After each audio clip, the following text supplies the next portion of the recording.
Lecture second. आज भी जैसे कि कल मैंने आपको फॉर्मूले बताए थे, सेम उसी तरह आज भी मैं आपको कुछ फॉर्मूले ही बताऊंगा। ठीक है, तो अब हम आगे बढ़ते हैं। आपको याद रखना है, अगर आपके पास में दो स्ट्रेट लाइन हैं और वो दोनों स्ट्रेट लाइन इस तरह की हैं कि एक दूसरे को क्रॉस करती हैं इस तरह, और आपको ये क्रॉसिंग पॉइंट अगर आपको निकालना है, ये पॉइंट जो क्रॉस जहाँ पे लाइन एक दूसरे को क्रॉस करती है, अगर ये क्रॉसिंग पॉइंट निकालना है तो उसे निकालने का या तो आप ये फॉर्मूला इस्तेमाल कर लेना, या बेहतर क्या है, दोनों को आपस में उठा के सोल्व कर देना। सोल्व करके एक्स का मान निकाल देना, वाई का मान निकाल देना। एक्स और वाई के जो आप मान निकाल लोगे वो ये पॉइंट होंगे जहाँ पे ये दोनों लाइनें एक दूसरे को क्रॉस करेंगी। क्लियर है बात मेरी? याद रखना आप। अब थोड़ा और आगे चलते हैं। टू क्वेश्चन, मतलब second point, equation of straight line passing through two line. अगर आप ऐसी लाइन की इक्वेशन निकालना चाहते हैं जो दोनों लाइनों से मिलके दोनों लाइनों से पास होती हो, दोनों लाइन को से गुजरती हो, या ऐसी लाइन की इक्वेशन जो दोनों में हो, दोनों लाइन उसी के अंदर समाहित हो, अगर ऐसी लाइन की इक्वेशन निकालनी तो आप इस तरह निकाल सकते हो। पहली लाइन तो यहीं छोड़ देना, जैसे कि ऊपर हमने दोनों लाइनों के एग्जांपल दिए हुए हैं, ये वाले पहली ये मान रखी, दूसरी है तो पहली एज इट इज, दूसरी में लैम्डा से मल्टीप्लाई करके और टोटल वैल्यू क्या रख लेना, 0। इस लैम्डा को निकालने के लिए कुछ ना कुछ वो देगा, आप इसमें रख के निकाल देना। अब थोड़ा और आगे चलते हैं। तीसरा पॉइंट, अगर आपके पास में दो लाइनें हैं, एक इस तरह की है एक इस तरह की, और कोई ये कहता है इन दोनों लाइनों के बीच एंगल बताओ। एंगल भी बनता है लाइनों के बीच, जब लाइनें एक दूसरे को काटती हैं उनके बीच में एक एंगल तो बनता है, ये इसे तो बोलते हैं एक्यूट एंगल, एक्यूट। और जो अपोजिट ये दूसरी साइड बनता है इसे बोलते हैं ऑब्ट्यूस। अब तो आप कहोगे एक्यूट क्या होता है? न्यून कोण को न्यून कोण उसे बोलते हैं एक्यूट, और जो आपका ऑब्ट्यूस होता है उसे बोलते हैं अधिक कोण। आपको पता है 90 डिग्री से कम को एक्यूट न्यून कोण बोलते हैं, 90 डिग्री से अधिक जब हो जाता है कोण, ऑब्ट्यूस अधिक कोण बोला जाता है। ठीक है, तो आप वो एंगल अगर आप निकालना चाहते हैं तो आप इस फार्मूले से एंगल निकाल सकते हैं दोनों लाइनों के बीच। आपको याद रखना है, अगर कोई ये कहता है कि किसी पॉइंट की किसी लाइन से परपेंडिकुलर डिस्टेंस, इसका मतलब ये है कि अगर कोई लाइन आपकी ये है और कोई पॉइंट आपको यहाँ दिया हुआ है, ठीक है ना, और इस पॉइंट के कोऑर्डिनेट कितने हैं, x1 y1, और ये लाइन की इक्वेशन है कौन सी, ax by प्लस c। क्योंकि यहाँ पे जब भी कोई लाइन आपको कोऑर्डिनेट में मिलेगी तो लिखी हुई इस तरह मिलेगी, लेकिन जब उसकी ट्रेसिंग करोगे तो कुछ इस तरह लाइन की ट्रेसिंग आएगी।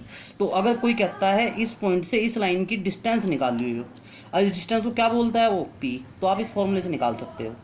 जो पॉइंट है x1 y1 वो आप कहाँ रख दो, x की जगह x1 y की जगह y1 बटे में under root a square y का गुणांक b का स्क्वायर, इस फॉर्मूले से निकाल सकते हो। अगर कोई स्ट्रेट लाइन आपको दे दे, उस लाइन के समानांतर लाइन निकालनी हो तो इस तरह निकलेगी।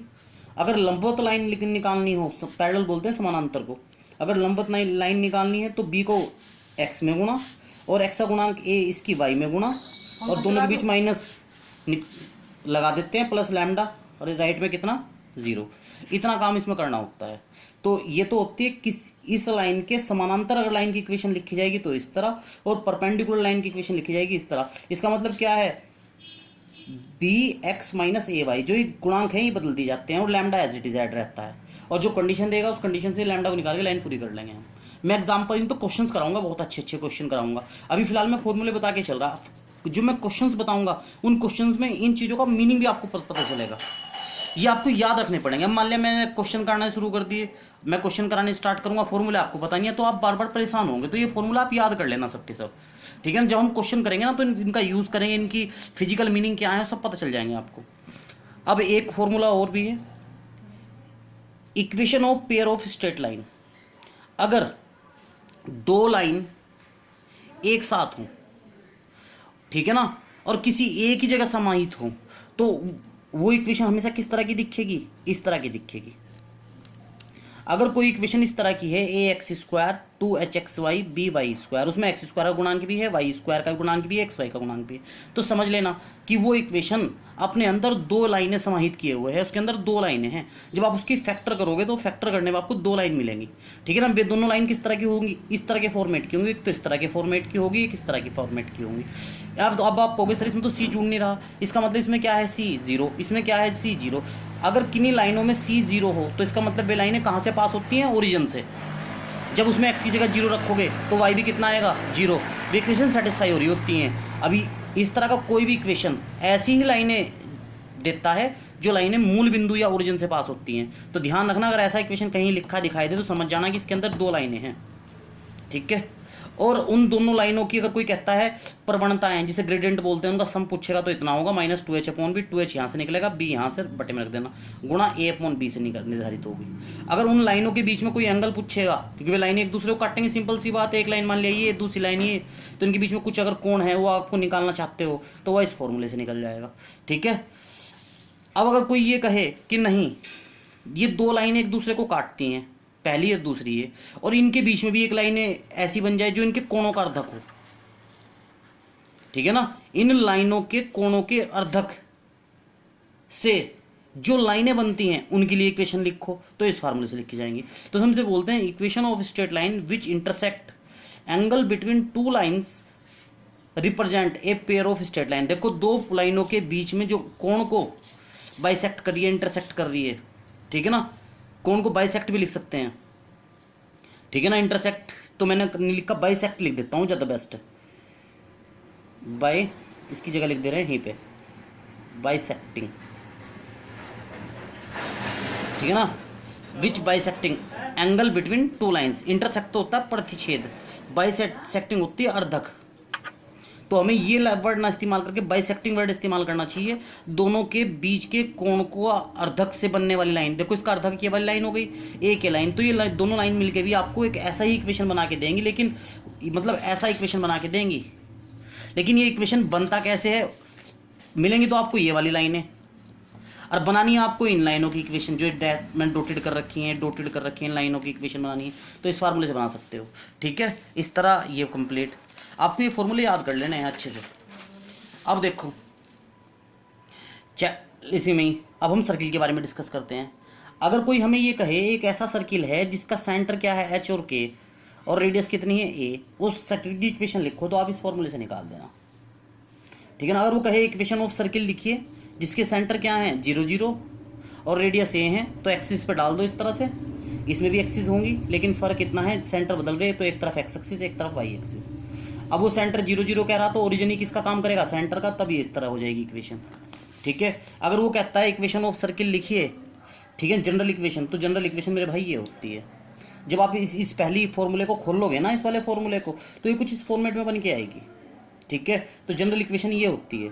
इसमें सेंटर अगर इस जनरल इक्वेशन का कोई पूछता है तो एक्स का गुणांक का माइनस कर लो, वाई के गुणांक का हाफ करके माइनस कर लो, तो ये सेंटर को रिप्रेजेंट करेगी, रेडियस इस फार्मूले से निकलेगी, सेंटर इससे निकलेंगे। अगर कोई कहता है पैरामीट्रिक इक्वेशन लिखिए सर्किल की, इसका सेंटर ए है, सॉरी रेडियस ए है, ठीक है ना, और सेंटर 0 0 है, उसकी पैरामीट्रिक इक्वेशन ये होती है। जब आप x की जगह a cos थीटा, y की जगह sin थीटा रखोगे तो सेटिस्फाई करेंगे। आप ये काम करके देख लो, इसके अंदर x की जगह a cos थीटा, y की जगह sin theta, a square common लेते, वैल्यू 1, दोनों साइड बराबर हो जाएंगी। अगर इक्वेशन ऑफ सर्किल आपको लिखनी है, जिसके कब लिखनी है इस इक्वेशन ऑफ सर्किल, जब एंड पॉइंट दिए हों, किसके, डायमीटर, व्यास के एंड पॉइंट दिए हों, तो आप एंड पॉइंट, एक पॉइंट ये दे रखा है व्यास का, दूसरा पॉइंट, व्यास बोलते हैं डायमीटर को, डायमीटर का हिंदी में नहीं होता है व्यास, तो आप इस फार्मूले से लिख सकते हो।